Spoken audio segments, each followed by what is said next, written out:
ଆଜି ଶୁଣିବା ଉପନ୍ୟାସ ହଂସଗୀତି। ଔପନ୍ୟାସିକ ସୁରେନ୍ଦ୍ର ମହାନ୍ତି। ଭାଗ 3। ବାଣିଜ୍ୟ ଭବନର କର୍ତ୍ତାମାନେ ପୋର୍ଚ୍ଚ ତଳେ ଠିଆ ହୋଇ ପୋଲିସ ଅଫିସରମାନଙ୍କ ସହିତ କ'ଣ ଆଲୋଚନା କରୁଥିଲେ ବେଶ୍ ଉତ୍ତେଜିତ ଭାବରେ। ସେମାନଙ୍କ ଅଙ୍ଗଭଙ୍ଗୀରୁ ତାହା ଠିକ୍ ଅନୁମାନ କରି ହେଉଥିଲା ସେମାନେ ଶାସନ ଶୃଙ୍ଖଳାର ପ୍ରତିନିଧି।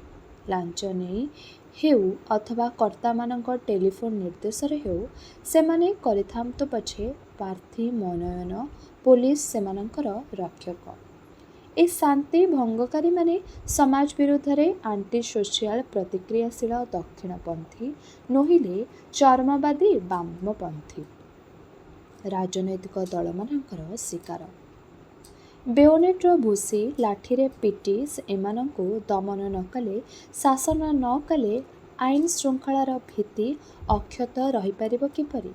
ଦେଶରେ ଗଣତନ୍ତ୍ର କିପରି ରହିପାରିବ ନିରାପଦ? ବାଣିଜ୍ୟ ଭବନର କର୍ତ୍ତାମାନେ ପୋଲିସ ଅଫିସରମାନଙ୍କୁ ନେଇ ସେଇ ତତ୍ତ୍ୱ ବୁଝାଉଥିଲେ ବେଶ୍ ଉତ୍ତେଜିତ ଭାବରେ। ଲ ଆଣ୍ଡ ଅର୍ଡର, ଆଇନ ଓ ଶୃଙ୍ଖଳା ଏହି ଜଗତ୍ତଳ ଅଚଳାୟତନର ଆତ୍ମା। ଏହାକୁ ରକ୍ଷା କରିବା ଅମଲାତନ୍ତ୍ର ଆଉ ପୁଲିସ ମିଲିଟାରୀର ପବିତ୍ର କର୍ତ୍ତବ୍ୟ। ଇତିମଧ୍ୟରେ ବାଣିଜ୍ୟ ଭବନ ବାହାରେ ସିକନ୍ଦରା ରୋଡ଼ ଉପରେ ଜମି ଯାଇଥିଲା ଭାରତର ସେହି ଚିରନ୍ତନ କୌତୂହଳୀ ଦେଖଣାହାରୀମାନଙ୍କର ଭିଡ଼। ଏମାନଙ୍କ ପୂର୍ବପୁରୁଷମାନେ ମଧ୍ୟ ଏପରି ନିରାପଦ ଦୂରତ୍ୱରେ ଠିଆ ହୋଇ ଦେଖି ଆସିଛନ୍ତି ବାବର, ନାଦିର ଶାହ ଆଉ କ୍ଲାଇଭମାନଙ୍କୁ। ସେମାନଙ୍କ ଆଖିରେ କୌତୂହଳର ବନ୍ୟା। ଆଃ, ଏତେ ଶୀଘ୍ର ମଜାଟା ଶେଷ ହୋଇଗଲା। ଏମାନେ ଆଉ ଟେକାପଥର ଫିଙ୍ଗିପାରିଲେ ନାହିଁ। ପୋଲିସ ହେଲା କେତେଟା ରାଉଣ୍ଡ ଗୁଳି ଅନ୍ତତଃ ତ ଫାୟାର କରିପାରିଥାନ୍ତା। କେତେଟା ବିପରୀତମୁଖୀ ଡିଟିଏସ୍ ବସ୍ ଅଟକି ପଡ଼ିଥିଲା ସେ ଭିଡ଼ର ଗ୍ରନ୍ଥି ମଧ୍ୟରେ। ସିକନ୍ଦରା ରୋଡ଼ରେ ଟ୍ରାଫିକ୍ ଚଳାଚଳ ବନ୍ଦ ହୋଇ ପଡ଼ିଥିଲା ପୁଲିସ କବଳରୁ ପୈତୃକ ପ୍ରାଣ ରକ୍ଷା ପାଇଁ ସେ ବନ୍ୟ ପଶୁ ପରି ହତାପାଚିରେ ଡେଇଁ ଆଖି ପିଛୁଡ଼ାକେ ମିଶି ଯାଇଥିଲା ସେଇ ଦେଖଣାହାରୀମାନଙ୍କ ଭିଡ଼ ଭିତରେ। ଦେଖଣାହାରୀ ହେବା ସବୁଦିନ ସବୁବେଳେ ଭାରି ନିରାପଦ। ବାଣିଜ୍ୟ ଭବନ ପରିସର ଭିତରେ ଓ ବାହାରେ ଘୋଷଣା ହୋଇଗଲା 144 ଧାରା।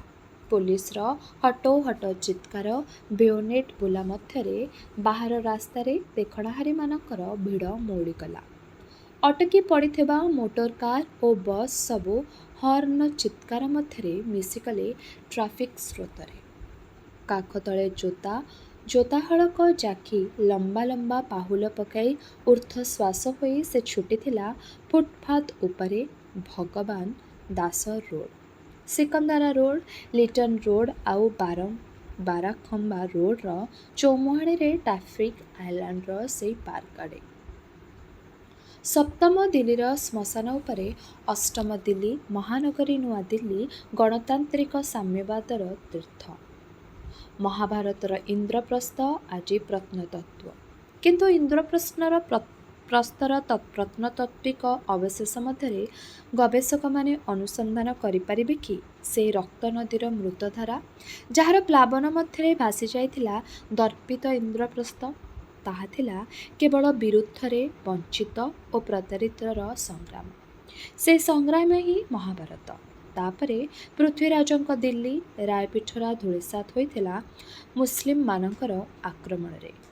ମୁସଲିମମାନଙ୍କୁ ଆକ୍ରମଣକାରୀ ଆଖ୍ୟା ଦେବା ଭୁଲ ହେବ, କିନ୍ତୁ ଇତିହାସ ଦୃଷ୍ଟିରୁ ପ୍ରକୃତପକ୍ଷେ ସେମାନେ ଥିଲେ ଆମନ୍ତ୍ରିତ। ଦଳେ ଭାରତୀୟଙ୍କର ଆମନ୍ତ୍ରଣରେ ସେମାନେ ଭାରତ ଆସିଥିଲେ ଆକ୍ରମଣ କରିବା ପାଇଁ। ଯେପରି ମୋଗଲ ସାମ୍ରାଜ୍ୟର ଶେଷ ସନ୍ଧ୍ୟାରେ ମୋଗଲ ଉଜିର ଓ ସେନାପତିମାନଙ୍କର ଆମନ୍ତ୍ରଣରେ ନାଦିର ଶାହ ସଦଳ ବଳେ ଆସି ଦିଲ୍ଲୀ ଦରଜାରେ ଧକ୍କା ଦେଇଥିଲା ଲୁଣ୍ଠନ ଓ ଆକ୍ରମଣ ପାଇଁ। ଐତିହାସିକ ଦିଲ୍ଲୀର ପ୍ରତିଷ୍ଠାତା ଥିଲେ ସ୍ଲେଭ ଡାଇନେଷ୍ଟି ଦାସ ରାଜବଂଶ। ଦଳେ କ୍ରୀତଦାସ ପ୍ରାସାଦ ଷଡ଼ଯନ୍ତ୍ର ମଧ୍ୟରେ କ୍ଷମତା ଆହରଣର କୌଶଳ ଆୟତ୍ତ କରି ଏକ ସାମ୍ରାଜ୍ୟର ମସନଦ ଅଧିକାର କରିବାର ଉଦାହରଣ ବୋଧହୁଏ ଭାରତ ବ୍ୟତୀତ ପୃଥିବୀରେ ଅନ୍ୟତ୍ର ବିରଳ। କୁତବ ମିନାର ସେହି ଷଡ଼ଯନ୍ତ୍ରର ଦର୍ପିତ ଘୋଷଣା। ଦିଲ୍ଲୀର ତନ୍ତୁରେ ତନ୍ତୁରେ ଏବେ ସୁଦ୍ଧା ସେହି କ୍ରୀତଦାସତ୍ୱ ଆଉ କ୍ଷମତା ଆହରଣ ପାଇଁ ପ୍ରାସାଦ ଷଡ଼ଯନ୍ତ୍ରର ଧାରା ତଥାପି ପ୍ରବାହିତ। ଦାସବଂଶର ରାଜଧାନୀ ଦିଲ୍ଲୀ ଆଜି କେବଳ ଐତିହାସିକ ଭଗ୍ନାବଶେଷ। ବାବୁରି ଗଛର ଜଙ୍ଗଲ ମଧ୍ୟରେ କେତେଟା ସମାଧି, ଭଙ୍ଗା ଇଟାକୁଡ଼। ତାପରେ ତୁଗଲକ ବଂଶର ରାଜଧାନୀ ଦିଲ୍ଲୀ ଫିରୋଜାବାଦ ଆଜି ସ୍ଲମ୍ ଝୁମି ଝୁପୁଡ଼ିର ମେଳା। ମୋଗଲ ସମ୍ରାଟ ହୁମାୟୁନଙ୍କ ପୁରୁଣା କିଲ୍ଲାରେ ମହାନଗରୀର ବାସ୍ତୁହରା ଉଦବାସ୍ତୁମାନଙ୍କର ଭିଡ଼। ଶାହାଜାହାଙ୍କ ଲାଲ ପଥରର ସ୍ୱପ୍ନ ଲାଲକିଲ୍ଲା ଆଜି କେବଳ ଏକ ଦର୍ଶନୀୟ ଇମାରତ, ଟୁରିଷ୍ଟ ଆକର୍ଷଣର କେନ୍ଦ୍ରବିନ୍ଦୁ। ମୋଗଲ ସାମ୍ରାଜ୍ୟର ସୂର୍ଯ୍ୟାସ୍ତ ପରେ ମୋଗଲେ ଆଜମମାନଙ୍କର ଆଡ଼ମ୍ବର ଓ ଔଜ୍ଜଲ୍ୟ ସହିତ ତାଳ ରଖି ରାଇସିନାର ବାଲୁପ୍ରାନ୍ତର ଗଢ଼ି ଉଠିଥିଲା ବ୍ରିଟିଶ ସାମ୍ରାଜ୍ୟର ଅହଙ୍କାରସ୍ଫୀତ ନୂଆଦିଲ୍ଲୀ। ଏଡୱିନ୍ ଲୁଟିୟନ୍ସ ଓ ହର୍ବର୍ଟ ବେକରଙ୍କ ସ୍ଥାପତ୍ୟ ତାହାକୁ ଦେଇଥିଲା ସାମ୍ରାଜ୍ୟବାଦର ଧ୍ରୁପଦୀ ସୌନ୍ଦର୍ଯ୍ୟ ଓ ଗାମ୍ଭୀର୍ଯ୍ୟ। ସେହି ଔପନିବେଶିକ ଦିଲ୍ଲୀ ଉପରେ ଭାରତୀୟ ଅମଲାତନ୍ତ୍ର ଓ ପୁଞ୍ଜିବାଦ ବୋଳିଛି ଏବେ ଗଣତାନ୍ତ୍ରିକ ସାମ୍ୟବାଦର ପ୍ରଲେପ। ବୃଦ୍ଧା ଜରତାର ଶୀର୍ଣ୍ଣ ପାଣ୍ଡୁର ଓଠରେ ଲିପଷ୍ଟିକ୍ର ରଙ୍ଗୀନ ପଲିସ ପରି। ଭାରତ କେବେ ଯୁଦ୍ଧ କରି ଶତ୍ରୁ ହାତରୁ ମୁକ୍ତି ଛଡ଼ାଇ ନେଇନାହିଁ। ଶତାବ୍ଦୀ ପରେ ଶତାବ୍ଦୀ ଧରି ରାଜନୈତିକ କ୍ଷମତା ହସ୍ତାନ୍ତରର ଅରଣ୍ୟ ମଧ୍ୟରେ ଦିଲ୍ଲୀ ଧାଇଁଛି ଚିତ୍ରମୃଗ ପରି। ଭାରତୀୟ ଜନତା ତାହାର କେବଳ କୌତୂହଳୀ ଦେଖଣାହାରୀ ମାତ୍ର। ଇତିହାସରେ ବହୁ କ୍ଷମତା ହସ୍ତାନ୍ତରର ମୂକସାକ୍ଷୀ। ଇତିହାସର ସେହି ମୃଗୟା ଏବେ ହୁଏତ ଶେଷ ହୋଇଥିଲା। ଦିଲ୍ଲୀର ଇତିହାସରେ ସବୁ ଆବର୍ତ୍ତନ, ବିବର୍ତ୍ତନ ଓ ପରିବର୍ତ୍ତନରେ ଏବେ ହୁଏତ ପଡ଼ିଯାଇଥିଲା ଏକ ପୂର୍ଣ୍ଣଚ୍ଛେଦ। ଦିଲ୍ଲୀ କ'ଣ ପହଞ୍ଚିଥିଲା ତା'ର ଶେଷ ଗନ୍ତବ୍ୟରେ? ଶେଷ ଗନ୍ତବ୍ୟ ତ ମଶାନ। ଏଣିକି ସବୁ ସ୍ତବ୍ଧ, ସବୁ ନୀରବ। ତଥାପି ସେହି ନୈଶ୍ଚିନ୍ତ ଓ ସ୍ତବ୍ଧତା ମଧ୍ୟରେ ପ୍ରତିଧ୍ୱନିତ ହୋଇ ଉଠୁଥିଲା ଯେପରି ବିଦ୍ରୋହୀ ସନ୍ଥ ନିଜାମୁଦ୍ଦିନ ଆଉଲିୟାଙ୍କ ଚେତାବନୀ। ଦିଲ୍ଲୀ ଦୂରସ୍ଥ, ଦିଲ୍ଲୀ ଦୂରସ୍ଥ, ଦିଲ୍ଲୀ ବହୁଦୂର, ଦିଲ୍ଲୀ ବହୁଦୂର। ସେଦିନ ଗିୟାସୁଦ୍ଦିନ ତୁଗଲକ ଫେରୁଥିଲେ ଦାକ୍ଷିଣାତ୍ୟ ବିଜୟରୁ। ଦିଲ୍ଲୀରେ ରାଜଭକ୍ତମାନଙ୍କର ପ୍ରମତ୍ତ ବିଜୟ ଉତ୍ସବର ଆୟୋଜନ। ସନ୍ଥ ନିଜାମୁଦ୍ଦିନଙ୍କର ଶିଷ୍ୟମାନେ କିନ୍ତୁ ତାଙ୍କୁ ଘେରି ବସି ଅନୁନୟ କରୁଥିଲେ, ପଳାନ୍ତୁ ପଳାନ୍ତୁ, ଆପଣ ଗିୟାସୁଦ୍ଦିନ ତୁଗଲକ ଦିଲ୍ଲୀ ପହଞ୍ଚିଯିବା ପୂର୍ବରୁ। ତାହା ନହେଲେ ଆପଣଙ୍କ ରକ୍ତରେ ହିଁ ଭାରତ ସାମ୍ରାଜ୍ୟର ସିଂହାସନରେ ହେବ ଗିୟାସୁଦ୍ଦିନ ତୁଗଲକଙ୍କର ଅଭିଷେକ। ସନ୍ଥ ନିଜାମୁଦ୍ଦିନ ଶିଷ୍ୟମାନଙ୍କୁ ଆଶ୍ୱାସନା ଦେଇଥିଲେ, ଦିଲ୍ଲୀ ଦୂରସ୍ଥ, ଦିଲ୍ଲୀ ଦୂରସ୍ଥ। ପ୍ରକୃତରେ ଦିଲ୍ଲୀ ପହଞ୍ଚି ପାରିନଥିଲେ ଦିଗ୍ବିଜୟ ଗିୟାସୁଦ୍ଦିନ ତୁଗଲକ। ଦିଲ୍ଲୀ ପ୍ରବେଶ ଦ୍ୱାରରେ ତାଙ୍କ ମୁଣ୍ଡ ଉପରେ ଖସି ପଡ଼ିଥିଲା ଗୋଟାଏ ଉତ୍ସବ ତୋରଣ। ସେଇଥିରେ ପଡ଼ିଥିଲା ତାଙ୍କ ବିଜୟ ବାହୁଡ଼ାର ଶେଷ ଯବନିକା। ସେ ଉତ୍କଣ୍ଠ ହୋଇ ଶୁଣିବାକୁ ଚେଷ୍ଟା କରୁଥିଲା ସନ୍ଥ ନିଜାମୁଦ୍ଦିନଙ୍କର ସେହି ବଜ୍ରକଠୋର ଚେତାବନୀ। ମାତ୍ର ତାହା ବୋଧହୁଏ ନୀରବ ହୋଇ ପଡ଼ିଥିଲା। ସିକନ୍ଦର ରୋଡ଼ ମୁଣ୍ଡରେ ଗୋଲେଇ ମୋଡ଼ଟା ଟପିକଲେ ରାସ୍ତା ସେପାଖରେ ଚୌମୁହାଣୀ ଟ୍ରାଫିକ୍ ଆଇଲାଣ୍ଡର ସେହି ପାର୍କ। ଏଣିକି ସେ ନିଶ୍ଚିନ୍ତ। ଆଉ ପୋଲିସ ଭୟ ନାହିଁ।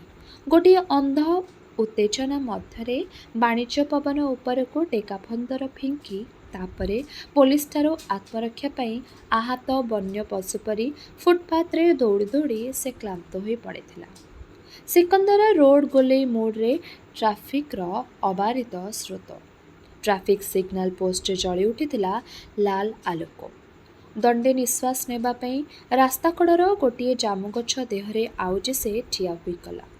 ପାର୍କରେ ନିତିଦିନିଆ ମଧ୍ୟାହ୍ନର ଲୋକଗହଳି। ଭିଡ଼ର ଊର୍ଦ୍ଧ୍ୱରେ ପ୍ରାୟ 4 ଫୁଟ ଉଚ୍ଚର ଗୋଟିଏ ଭିତ୍ତିସ୍ତମ୍ଭ ଉପରେ ସ୍ୱାଧୀନତା ସଂଗ୍ରାମ ବେଳର ଜଣେ ସାରଥୀଙ୍କ ପୂର୍ଣ୍ଣାବୟବ ପ୍ରତିମୂର୍ତ୍ତି ଠିଆ ହୋଇଥିଲା ଦିଗବାରଣ ଶଙ୍କୁ ପରି। ପ୍ରତିମୂର୍ତ୍ତିର କପାଳ ଓ ଦୁଇ କାନ୍ଧ ଉପରେ ପକ୍ଷୀମାନଙ୍କର ଶୁଷ୍କ ପୁରିସ ଅଙ୍କିତ କରିଥିଲା ଯେପରି ସ୍ୱାଧୀନତା ସଂଗ୍ରାମର ପରିଣତି ଉପରେ ଇତିହାସର ଶେଷ ଭାଷ୍ୟ। ए प्रतिमूर्ति सबु आजि जेपरि इतिहासर अबान्तर जंजाल म्यूजियमर वस्तु एसबु उद्दिष्ट थिला हुएत ସେହି ऐतिहासिक पुरुषମାନଙ୍କର ଅମରତ୍ୱ ଘୋଷଣା ନୋହିଲେ ସଂଗ୍ରାମ ବେଳର ସ୍ମୃତିର ଉଦ୍ବୋଧନ ପାଇଁ। ଏବେ କିନ୍ତୁ ସେହି ପ୍ରତିମୂର୍ତ୍ତି ସବୁ ପକ୍ଷୀମାନଙ୍କର ପୁରୀଶ ସ୍ୱର୍ଗ ନୋହିଲେ ବେକାର ଆଉ ବାସହୀନ ନଚେତ୍ ଗ୍ରାସ୍ ଗଞ୍ଜେଇ କିମ୍ବା ଏଲ୍ସିଡି ନିଶାରେ ଆଚ୍ଛନ୍ନ ଦେଶୀ ବିଦେଶୀ ହିପ୍ପିମାନଙ୍କର ଆଉଜି ବସି ଢୁଳାଇବା ପାଇଁ ପୃଷ୍ଠଭୂମି। ଟ୍ରାଫିକ୍ ସ୍ରୋତରେ ସାମୟିକ ବିରତି ପଡ଼ିଥିଲା। ଗୋଲେଇ ମୋଡ଼ଟା ଡେଇଁ ସେ ପଶିଗଲା ଟ୍ରାଫିକ୍ ଆଇଲାଣ୍ଡର ପାର୍କ ଭିତରକୁ। ସେହି ପ୍ରତିମୂର୍ତ୍ତିର ଭିତ୍ତିସ୍ତମ୍ଭ ଦେହରେ ଆଉଜି ଦଣ୍ଡେ ବିଶ୍ରାମ ନେବା ପାଇଁ। ପାର୍କରେ ନିତିଦିନିଆ ମଧ୍ୟାହ୍ନ ଲଞ୍ଚ ବେଳର ଭିଡ଼। ପାଖ ସରକାରୀ ଦପ୍ତରମାନଙ୍କରୁ ଦଳ ଦଳ ଚତୁର୍ଥ ଓ ତୃତୀୟ ଶ୍ରେଣୀର କର୍ମଚାରୀ ଘାସ ଲନ୍ ଉପରେ କେହି ମୁହଁ ଉପରେ ରୁମାଲ ପକାଇ କେହି ବା ମୁହଁମାଡ଼ି ଶୋଇଥିଲେ। ଯା କରନ୍ଦା କଞ୍ଚନ ଓ ସୁନାରୀ ଗଛମାନଙ୍କର ଛାଇରେ ବୋଗନଭିଲା ବୁଦାମାନଙ୍କ ତଳେ ତାସ୍ ଖେଳର ଆଡ୍ଡା। ସେହି ଜାତୀୟ ନେତାଙ୍କ ପ୍ରତିମୂର୍ତ୍ତିର ଭିତ୍ତିସ୍ତମ୍ଭର ପାହାଚ ଉପରେ ଗଡ଼ି ପଡ଼ିଥିଲେ କେତେଟା କ୍ଷୁଧିତ ବେକାର କିମ୍ବା ବାସ୍ତୁହାରା ପାର୍କର ଅନ୍ୟ ଗୋଟାଏ କୋଣରେ ତୃତୀୟ ବା ଚତୁର୍ଥ ଶ୍ରେଣୀ କର୍ମଚାରୀମାନଙ୍କର କୌଣସି ୟୁନିୟନ ନେତା ହାତମୁଣ୍ଡ ଜୋରରେ ହଲାଇ ଭାଷଣ ଦେଉଥିଲେ। ସମ୍ଭବତଃ ବର୍ଦ୍ଧିତ ମହଙ୍ଗା ଭତ୍ତା ଦାବିରେ ଗୋ ସ୍ଲୋ କିମ୍ବା କଲମ ଛାଡ଼ ଏହିପରି କିଛି ଗୋଟାଏ କାର୍ଯ୍ୟକ୍ରମ ପାଇଁ। ବ୍ୟକ୍ତିଗତ ଗୋଷ୍ଠୀଗତ ସ୍ୱାର୍ଥ ସିଦ୍ଧି ପାଇଁ ପେଟି ବୁର୍ଜୋୟା ଗୋଷ୍ଠୀର ନିର୍ବୀର୍ଯ୍ୟ ହୁଙ୍କାର। ଏଥିରୁ ଜନ୍ମ ନେଇପାରେ ସାମୟିକ ଭାବରେ କିଛିଟା ବିଶୃଙ୍ଖଳା କିଛିଟା ଅନୁଶାସନହୀନତା ଅରାଜକତା। ମାତ୍ର ଏଥିରୁ କେବେ ଜନ୍ମ ହେବ ନାହିଁ ବିପ୍ଳବ। ବିପ୍ଳବର ସେ ଅନେକ ଲେଲିହାନ ସ୍ୱପ୍ନ ଦେଖିଥିଲା ଅତୀତରେ। କିନ୍ତୁ ବିପ୍ଳବ କରିବ କିଏ? ଆଜି କେଉଁଠି କେଉଁଠି ଇତିହାସରେ କ୍ଷମତା ଅକ୍ତିଆର କରିବା ପାଇଁ ଘଟୁଛି ସାମରିକ ଅଥବା ବେସାମରିକ ବିଦ୍ରୋହ। ସମାଜ ପରିବର୍ତ୍ତନ ବାହିରେ ଅସାମାଜିକମାନଙ୍କର ବର୍ବର ହିଂସାକାଣ୍ଡ ଯାହାର କୌଣସି ଅର୍ଥ ନାହିଁ ଉଦ୍ଦେଶ୍ୟ ନାହିଁ ଦିଗ୍ଦର୍ଶନ ନାହିଁ ସେହି କିନ୍ତୁ ସବୁ ବିପ୍ଳବର ଇତିହାସରେ ଆଜି ହୁଏତ ପଡ଼ିଯାଇଛି ଶେଷ ପୂର୍ଣ୍ଣଚ୍ଛେଦ। ବିପ୍ଳବ କରିବ କିଏ? କେଉଁମାନେ? ଯେଉଁମାନେ ବିପ୍ଳବ କରନ୍ତେ ସେମାନଙ୍କ ଅଭିଧାନରେ ହିରୋର ଅର୍ଥ ଆଜି ସିନେମା ଷ୍ଟାର। ସ୍ୱାଚ୍ଛନ୍ଦ୍ୟ ଓ ଭୋଗବିଳାସ ଉପାଦାନ ସଂଗ୍ରହ ପାଇଁ ସେମାନେ ବ୍ୟସ୍ତ ଆଜି ଅନ୍ଧ ପ୍ରତିଯୋଗିତାରେ। ସେମାନଙ୍କଠାରେ ମୂଲ୍ୟବୋଧ ଅପେକ୍ଷା ମୂଲ୍ୟଟାଇ ବେଶୀ ମୂଲ୍ୟବାନ। ସେମାନଙ୍କର ପୂର୍ବପୁରୁଷମାନେ ଦିନେ ଫୁଲମାଳ ଅପେକ୍ଷା ଲୁହାର ବେଡ଼ି ଶୃଙ୍ଖଳକୁ ଦେଇଥିଲେ ଅଧିକ ସମ୍ମାନ। ମାତ୍ର ଏମାନେ ବ୍ୟସ୍ତ ଆଜି ଫୁଲମାଳା ଗୋଟାଇବା ପାଇଁ। ସେ ଗୋଟାଏ ଦୀର୍ଘ ନିଶ୍ୱାସ ପକାଇ ଲନ୍ ଉପରୁ ଖଣ୍ଡେ ଖବରକାଗଜର ପ୍ରଥମ ପୃଷ୍ଠାଟା ଉଠାଇ ଧରିଲା। ସକାଳୁ ଖବରକାଗଜ ଖଣ୍ଡେ ଦେଖିବାର ଅବକାଶ ଏପର୍ଯ୍ୟନ୍ତ ସେ ପାଇନଥିଲା। ଆଗ୍ରହ ଓ କୌତୂହଳରେ ସେ ଆଖି ବୁଲେଇ ନେଲା ପ୍ରଥମ ପୃଷ୍ଠାର ଶିରୋନାମ ଗୁଡ଼ାକ ଉପରେ। ପ୍ରତାରଣାର ସଂଖ୍ୟା ପରିସଂଖ୍ୟା। ପୂର୍ବବର୍ଷ ତୁଳନାରେ ଚଳିତ ବର୍ଷ ଅର୍ଥନୈତିକ ବିକାଶ ଶତାଂଶ 5.7 ବୃଦ୍ଧି ପାଇଛି। ଚାମ୍ବର ଅଫ୍ କମର୍ସର ବାର୍ଷିକ ଅଧିବେଶନରେ ଅର୍ଥମନ୍ତ୍ରୀ ରାମାୟଙ୍କ ତଥ୍ୟ ପ୍ରକାଶ ଓ ଚଳିତ ପଞ୍ଚବାର୍ଷିକ ଯୋଜନାର ଶେଷ ବର୍ଷରେ ବୃହତ୍ତର ଅର୍ଥନୈତିକ ଅଭିବୃଦ୍ଧି ପାଇଁ ଶିଳ୍ପପତିମାନଙ୍କୁ ଉଦ୍ବୋଧନ। ପରିସଂଖ୍ୟାରେ ଶଠତା। ଶାସକ ଗୋଷ୍ଠୀର ଶୂନ୍ୟଗର୍ଭ ଆସ୍ଫାଳନ। ବାସ୍ତବତା ସହିତ ସେ ସବୁର କୌଣସି ସମ୍ପର୍କ ନଥାଏ। ସେସବୁ ତଥ୍ୟ ଘୋଷଣା ଉଦ୍ବୋଧନ କୌଣସି ଦିନ ତାକୁ ଆକୃଷ୍ଟ କରେ ନାହିଁ। ଏବେ ମଧ୍ୟ ଆକୃଷ୍ଟ କରିପାରୁ ନଥିଲା। ପୁଣି ଭାଷଣ ପୁଣି ପ୍ରତିଶ୍ରୁତି। ବୋଧହୁଏ ଏ ଦେଶ ବ୍ୟତୀତ ଅନ୍ୟ କୌଣସି ଦେଶର ସମ୍ବାଦପତ୍ରମାନଙ୍କରେ ନୀତି ପ୍ରତି ପ୍ରକାଶ ପାଏ ନାହିଁ କର୍ତ୍ତାମାନଙ୍କର ଏତେ ଭାଷଣ ଆଉ ଉଦ୍ବୋଧନ। ବୋଧହୁଏ ଯେଉଁ ଦେଶ ଯେତେ କ୍ଷୁଧିତ ଯେତେ ଅଶିକ୍ଷିତ ସେ ଦେଶର ଜନତାକୁ ପ୍ରତାରିତ ଅବଞ୍ଚିତ କରି ରଖିବା ପାଇଁ ପ୍ରୟୋଜନ ହୁଏ ସେତେ ବେଶୀ ଭାଷଣ ଆଉ ଉଦ୍ବୋଧନ। पुणी परिसंख्या पुणी भाषण श्रममंत्री प्रतिश्रुति एक श्रमिक समावेश चलित पंचवार्षिक योजना काल में 1,72,000 शिक्षित बेकार नियुक्ति अवस्था व्यवस्था करा जायछि। योजनार अवशिष्ट काल में आउरी 50,000 शिक्षित बेकार कर्मसंस्थान शासन कल तत्पर। ताहेले ए प्राय 2 लाख शिक्षित बेकार मध्य ता प्रति कर्ता मानकर शुभदृष्टि पड़ पारा नहीं किपरि। कौनसी क्यूरे घंटा घंटा धरी ठिया होगापाई से तो छाड़ी नथिला। सबु हुए तो परिसंख्यार प्रतारणा। भाषण सबको बाद दे से खोजुला कौनसी अपमृत्यु हत्याकांड अथवा डकायतीर विवरणी। ए संवादटा चांचल्यकर निश्चय। एलएसडी निशा खाई 14 वर्ष बालकर मृत्यु। 2 स्तंभव्यापी बड़ बड़ हरफ्रे शिरोनामा। गत राति जैनिक उच्चपदस्थ सेक्रेटरी 14 वर्ष वयस्क पुत्र को चिकित्सा वेलिंगटन नर्सिंग होम को नेबा बेले बाटरे तार मृत्यु घटिला। घटनार विवरणी प्रकाश गतकाली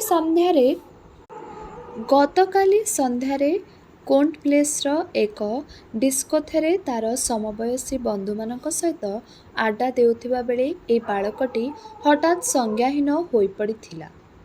तापरे तार बंधु माने ताको गोटे टैक्सी रे पकाई पांडोरा रोड रे ता घर को घेनी आसीथिले। प्राथमिक चिकित्सा परे तार अवस्था रे कोनोसी उन्नति परिलक्षित न हेबारु ताको वेलिंगटन नर्सिंग होम को नेबा बेले बाटरे तार मृत्यु घटेला। एलएसडी बा सेहीपरि कोनोसी नार्कोटिक्स निशा सेवन एही शोचनीय अपमृत्युर कारण बोली डाक्तर माने फोरेंसिक टेस्ट परे मतपोषण करिसेंती। ए महानगरीर स्कूल कॉलेज प्रभृति शिक्षायतन मानकरे समृद्धिशाली परिवारर संतान मानक मध्यरे हाशिश गंजा मिंट क्रश एलएसडी प्रभृति ड्रग्सर प्रचलन वृद्धि पाउथिबारु संवादपत्र रे प्रकाश पाइथिला उद्वेग। संवादपत्रर विशेष संवाददाता तथ्य परिवेषण करथिले। ए सबु मारात्मक ड्रग नार्कोटिक्स घेनी ए महानगरी रे चलीछि एक विराट रैकेट। केतक व्यक्ति ए सबु ड्रग रे चोरा व्यवसाय चलाई प्रचुर कला टंका उत्पादन करुछंती। ए रैकेट संपर्क रे कतुर्पक्ष वाकफहाल थिले सुद्धा एहार प्रतिकार दिगरे कौनसी दृढ़ पदक्षेप निया जाउ नथिबारु संवाददाता प्रकाश करथिले तीव्र असंतोष। एलएसडी निशारे मात्र 14 वर्ष वयस्क ए बालकर अपमृत्यु मर्मन्तुद निश्चय। किंतु ए घटना बा दुर्घटना ताकू जेते व्यथित करुनथिला सेते बेसी करुथिला विस्मित। एक समृद्धिशाली परिवार सुरुचि प्राचुर्य और स्वाच्छंद मध्य परिवर्तित 14 वर्षर एक बालक जीवन क्षय ड्रग्स प्रति आसक्त होई मात्राधिक हेतु अकाल मृत्यु मुखरे पड़ पारे ताही थिला ता पक्षरे विस्मयर कारण। एसबु नार्कोटिक्स सहित से जे अपरिचित थिला ताहा नुहे किंबा एहा विरुद्धरे तार कौनसी नैतिक किंबा रुचिगत आपत्ति नथिला। पछरे छाड़ी आसीथिबा से मफसली सहर रे दुस्वप्न पीड़ित रात्रिर अत्याचार निष्कृति पाई से केबे केबे मेनक्रोस खाउथिला। हासी सुदा सिगरेट रे पुराई टाणुथिला निर्जन नदीकूल रे बसी। सेतेबेले गोटे अकलित शून्यता मध्य मिसी जाउथिला। तार दारिद्र्य कंटकित आशंका अनिश्चितता प्रपीड़िता अस्वस्ति बोध से जेपरी मिलाई जाउथिला। रात्रिर अंधकार चिकिमिकी तारा पत्र मर्मर मध्यरे चारिआडे घेरी तार केवल पुष्पित उपवन और वर्णर महोत्सव। से वर्ण विचित्रर उपवन मध्यरे तार सत्ता उड़ी बुलुथिला एक प्रजापति परी। उपकथार परी माने केबे केबे ता चारिपटे नाचुथिले रंगीन डेलामेली हालुसिएशन गोटिए आनंदमय उपलब्धि। तापरे से आच्छन्नता मध्यरे से सोई पड़ुथिला मुर्दार परी। एसबु ट्रिप ता पक्षरे थिला सामयिक मृत्यु। बंचिमार उत्पीड़न अनुभूति ठारू महानिर्वाण किंतु क्यों दुखरे क्यों उत्पीड़क अनुभूति परित्राण पाई 14 वर्ष बयसर एक बालक जीवन और बंचिबा ठारू खोजुथिला पलायनर पथ। ए व्याधि कौन समृद्धि रे ତା ଆଖିରେ ପଡ଼ିଲା ସେଇ ପ୍ରଥମ ପୃଷ୍ଠାର ପ୍ରକାଶିତ ଅନ୍ୟ ଏକ ସମ୍ବାଦ। ଉତ୍ତରପ୍ରଦେଶର ଗ୍ରାମାଞ୍ଚଳରେ କେତେକ ଅନାହାର ମୃତ୍ୟୁ ଓ ସେହି ଘଟଣା ଘେନି ପାର୍ଲିଆମେଣ୍ଟରେ ତୁମୁଳ ବାଦ ବିସମ୍ବାଦ। ବିରୋଧୀ ପକ୍ଷରୁ ଆକ୍ରମଣ ଏସବୁ ଅନାହାର ମୃତ୍ୟୁ, ସରକାରୀ ପକ୍ଷରୁ ତଥ୍ୟ ଓ ରିପୋର୍ଟ ସମ୍ବଳିତ ପ୍ରତିବାଦ। ଦେଶରେ ଖାଦ୍ୟ ଅଭାବ ନାହିଁ। ଡାକ୍ତର ରିପୋର୍ଟ ଅନୁସାରେ ଏ ମୃତ୍ୟୁ ସବୁ କେବଳ ଉଦାରମୟ ଗାଷ୍ଟ୍ରୋଏଣ୍ଟେରିଟିସ୍ ଜନିତ। ଏ ପକ୍ଷରେ ମୁଠାଏ ଚାଉଳ, ଗହମ, ବାଜରା ଅଭାବରେ ଅନାହାର ମୃତ୍ୟୁ, ଆଉ ଏକ ପକ୍ଷରେ ଆତ୍ମହତ୍ୟା, ସମୃଦ୍ଧି ଓ ପ୍ରାଚୁର୍ଯ୍ୟର ପ୍ରାବଲ୍ୟ ମଧ୍ୟରେ ମୃତ୍ୟୁ ଅବଶ୍ୟ ଉଭୟ କ୍ଷେତ୍ରରେ ସମାନ। ଅନ୍ନାଭାବରେ ହେଉ କିମ୍ବା ଅନ୍ନ ପ୍ରାଚୁର୍ଯ୍ୟରେ ହେଉ, କିନ୍ତୁ ଦୁଇ ମୃତ୍ୟୁର ପରିସ୍ଥିତି ମଧ୍ୟରେ ହୃଦୟହୀନ ନିଷ୍ଠୁର ପାର୍ଥକ୍ୟ। ମୃତ୍ୟୁର ଏହି ଦୁଇ ପରସ୍ପର ବିରୋଧୀ ଚରିତ୍ର ମଧ୍ୟରେ ସେ କୌଣସି ସାମଞ୍ଜସ୍ୟ ସ୍ଥାପନ କରିପାରୁନଥିଲା। ଏହାର ଗୋଟାଏ ସଦୁତ୍ତର ପାଇଁ ସେ ଚାହିଁଲା ପକ୍ଷୀ ପୁରୁଷ ଚର୍ଚ୍ଚିତ ସେ ଜାତୀୟ ନେତାଙ୍କ ପ୍ରତିମୂର୍ତ୍ତି ଆଡ଼େ। ତାଙ୍କଠାରୁ ସେ ଯେପରି ଆଶା କରୁଥିଲା ସେ ବିରୋଧାଭାସର ସମାଧାନ। ଏଇଥିପାଇଁ କ'ଣ ତମେ ସେଦିନ ଫୁଲମାଳ ଅପେକ୍ଷା ଜଞ୍ଜିରକୁ ଦେଇଥିଲ ଅଧିକ ସମ୍ମାନ? ଜବାବ ଦିଅ, ନିରୁତ୍ତର କାହିଁକି? ପ୍ରତିମୂର୍ତ୍ତି ଶୂନ୍ୟ ଦୃଷ୍ଟିରେ ଦୂରଦିଗନ୍ତ ଆଡ଼େ ଗୋଟାଏ ହାତ ବଢ଼ାଇ ଯେପରି ଉତ୍ତର ଦେଉଥିଲା, ସେ ଉତ୍ତର ଦାୟିତ୍ୱ ତ ତୁମର, ତୁମମାନଙ୍କର। ଚାନାବଟେରା ମଜାଦାର। ଫେରିବାଲା ମୁଣ୍ଡରେ ଗୋଟିଏ ଝାମ୍ପି ରଖି ଡାକି ଚାଲିଥିଲା, ଚାନାବଟେରା। ଚାନାବଟେରା ଡାକରେ ତା'ର ମନେ ପଡ଼ିଗଲା ସକାଳୁ ସେ ଏ ପର୍ଯ୍ୟନ୍ତ ଅଭୁକ୍ତ। 2 ଖଣ୍ଡ ପରଟା ଆଉ ଗୋଟିଏ ଆମଲେଟରେ ସେ ମାରିଦିଏ ସାରାଦିନ। ଅବଶ୍ୟ ରେଳ ଟିକେଟରେ ବ୍ଲାକ୍ ଆରମ୍ଭ କରିବା ଦିନୁ କିନ୍ତୁ ଅନେକ ଦିନ ଆମଲେଟ ସମ୍ଭବ ହୋଇପାରେ ନାହିଁ। ଆମଲେଟ ଗୋଟିଏ ପିସ୍ 60 ପଇସାରୁ ବଢ଼ି ଏ ଦିନ କେତେଟା ଭିତରେ ଟଙ୍କାକର ପହଞ୍ଚିଲାଣି। ସେଦିନ ସେ ଘୋର ବିରକ୍ତିରେ ପଚାରିଲା ରେଷ୍ଟୁରାଣ୍ଟ ୱେଟରକୁ, ବା ଗୋଟିଏ ଆମଲେଟ 75 ପଇସା? ଦିନ କେତେଟା ତଳେ 60। କୁକୁଡ଼ାମାନେ ଅଣ୍ଡା ଦେଉନାହାନ୍ତି ନା କ'ଣ? ୱେଟର ଟୋକା ବୟସର। ସେ ଗୋଟାଏ ଅଶ୍ଳୀଳ ଇଙ୍ଗିତ କରି କହିଥିଲା, ଗଞ୍ଜା ଆଉ ମୁର୍ଗୀମାନେ ବନ୍ଦ କରି ଦେଇଛନ୍ତି। Bath control. ଆଜି ସକାଳେ କିନ୍ତୁ ସ୍ୱପ୍ନର ସେଇ ଆବେଗ ମଧ୍ୟରେ ୱେଟିଂ ରୁମ୍ ବେଞ୍ଚ ଉପରେ ଅଳସ ଭାବରେ ଆସି ଆଖି ବୁଜି ପଡ଼ି ପଡ଼ି ଅନେକ ବିଳମ୍ବ ହୋଇଯାଇଥିଲା। ତା ଛଡ଼ା ବାଥରୁମ୍ ସାମ୍ନାରେ ଲାଗିଥିଲା ଏକ ଲମ୍ବା କ୍ୟୁ। ବାଥରୁମ୍ରୁ ବାହାରି ଇଣ୍ଟରଭ୍ୟୁର ତାଡ଼ନାରେ ସେ ବସ୍ ଷ୍ଟପ୍କୁ ଛୁଟିଥିଲା 17 ନମ୍ବର ବସ୍ ଧରିବା ପାଇଁ। ନୈମିତ୍ତିକ 2 ଖଣ୍ଡ ପରଟା ଆଉ କପେ ଚା' ପାଇଁ ଆଜି ତା'ର ସମୟ ନଥିଲା। ଏବେ ଚନାବଟେରାବାଲା ଡାକରେ ତା'ର ସୁପ୍ତ କ୍ଷୁଧା ଯେଉଁଠି ମୁନିଆ ମୁନିଆ ଦାନ୍ତରେ ତା'ର ଅନ୍ତନାଡ଼ୀକୁ ଯେପରି କୁଟ୍କାଟ୍ କରି ପକାଉଥିଲେ। କିନ୍ତୁ ଚାନାବଟେରା କିଣିବା ପାଇଁ ହିପ୍ ପକେଟରେ ପର୍ସ ଉଣ୍ଡାଳିବା ମାତ୍ରେ ସେ ଆର୍ତ୍ତନାଦ କରି ଉଠିଥିଲା। ପକେଟରେ ପର୍ସ ନଥିଲା। ପର୍ସଟା କେଉଁଠି ହୋଇଯାଇଥିଲା ପକେଟମାର। କିନ୍ତୁ ସେ ନିଷ୍ଠୁର ବାସ୍ତବତାକୁ ସ୍ୱୀକାର କରିବା ପାଇଁ ସେ ପ୍ରସ୍ତୁତ ନଥିଲା। ପ୍ୟାଣ୍ଟ ଭିତରେ କେଉଁଠି ଗୋଟାଏ ବିଛା ପଶିଥିବା ପରି ଛାଟିପିଟି ହେଇ ପକେଟ ସବୁ ଉଣ୍ଡାଳି ବାହାରକୁ ତା'ର ଅନ୍ତ ବୁଜୁଳା କାଢ଼ି ତା ଭିତରେ ପର୍ସର ଅନୁସନ୍ଧାନ କରୁଥିଲା। ସେ ପର୍ସ ଭିତରେ ଥିଲା ଏହି ମହାନଗରୀରେ ତା'ର ବଞ୍ଚିବାର ଶେଷ ସମ୍ବଳ। ସେଇ ଅବସ୍ଥାରେ ତା ପିଠିରେ କିଏ ଜଣେ 2ଟା ବିଧା ମାରିଦେବା ମାତ୍ରେ ସେ ତା ଆଡ଼େ ଫେରି ଚାହିଁଲା। ଲୋକଟା ଅପରିଚିତ। କିଂକର୍ତ୍ତବ୍ୟ ବିମୂଢ଼ ପରି ସେ ତାକୁ ଚାହିଁ ବିଭ୍ରାନ୍ତ ଅସହାୟ କଣ୍ଠରେ କହିଲା, ମୋ ପର୍ସଟା କିଏ ପକେଟମାର କରିଦେଲା ଭାଇ ସାହେବ। ସେ ଲୋକଟା ନିର୍ଲିପ୍ତ କଣ୍ଠରେ ଉତ୍ତର ଦେଲା, ମାଷ୍ଟରଜୀ ତମକୁ ଡାକୁଛନ୍ତି। ମାଷ୍ଟରଜୀ? ମାଷ୍ଟରଜୀ କିଏ? ସେହି ଜାତୀୟ ନେତାଙ୍କ ପ୍ରତିମୂର୍ତ୍ତିର ଭିତ୍ତିସ୍ତମ୍ଭକୁ ଆଉଜି ବସିଥିବା କଳା ଗଗଲ୍ସ ପିନ୍ଧା ଜଣେ ଲୋକ ଆଡ଼େ ଆଙ୍ଗୁଠି ଦେଖାଇ ସେ ଲୋକଟା ଉତ୍ତର ଦେଲା, ସେଇଠି ସେ ବସିଛନ୍ତି ମାଷ୍ଟରଜୀ ଦାଦା। ତାପରେ ସେ ଲୋକଟା କ୍ଷିପ୍ର ପଦରେ ମିଳାଇଗଲା ପାର୍କର ଲୋକଗହଳି ଭିତରେ। ତେବେ ଏହିଠାରେ ଶେଷ ହେଲା ଔପନ୍ୟାସିକ ସୁରେନ୍ଦ୍ର ମହାନ୍ତିଙ୍କର ଉପନ୍ୟାସ ହଂସଗୀତିର ଏହି ଭାଗଟି। ଆଗାମୀ ଅଧ୍ୟାୟରେ ଏହି ଉପନ୍ୟାସଟିର ଅନ୍ୟ ଭାଗଗୁଡ଼ିକୁ ଆମେ ଶୁଣିବା। ରହିଲି, ନମସ୍କାର।